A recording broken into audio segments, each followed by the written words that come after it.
அரஃபா நாளின் மிகச்சிறந்த துவா வெறும் 5 நிமிடத்தில் 100 நன்மைகள். ஹதீஸ் ஆதாரத்துடன் இதோ நபி ஸல்லல்லாஹு அலைஹி வஸல்லம் அவர்கள் கூறினார்கள். லா இலாஹா இல்லல்லாஹு வஹ்தஹு லா ஷரீக்க லஹு லஹுல் முல்கு வலஹுல் ஹம்து வஹுவ அலா குல்லி ஷைஇன் கதீர். பொருள்: வணக்கத்திற்குரியவன் அல்லாஹ்வைத் தவிர வேறெவருமில்லை. அவன் தனித்தவன். அவனுக்கு இணை யாருமில்லை. அவனுக்கே ஆட்சியதிகாரம் உரியது.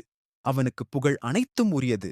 அவன் எல்லாவற்றின் மீதும் வலிமையுள்ளவன் என்று ஒரு நாளில் 100 முறை சொல்கிறவருக்கு அது 10 அடிமைகளை விடுதலை செய்ததற்குச் சமமாகும். அவருக்கு 100 நன்மைகள் எழுதப்படும். அவர் செய்த 100 தவறுகள் அழிக்கப்படும். அந்த நாளின் மாலை வரை ஷைத்தானிடமிருந்து பாதுகாப்பு கிடைக்கும். மேலும் மறுமை நாளில் உங்களைவிட அதிகமாக இதை ஓதியவரைத் தவிர வேறு யாராலும் உங்களைவிட சிறந்த நன்மையை கொண்டு வர முடியாது. அறிவிப்பவர் அபூ ஹுரைரா ரலி.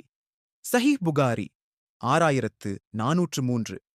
இன்ஷா அல்லாஹ் தினமும் காலையில் இந்த துஆவை 100 முறை ஓதுவதை நாம் வழக்கமாக்கிக் கொள்வோம்.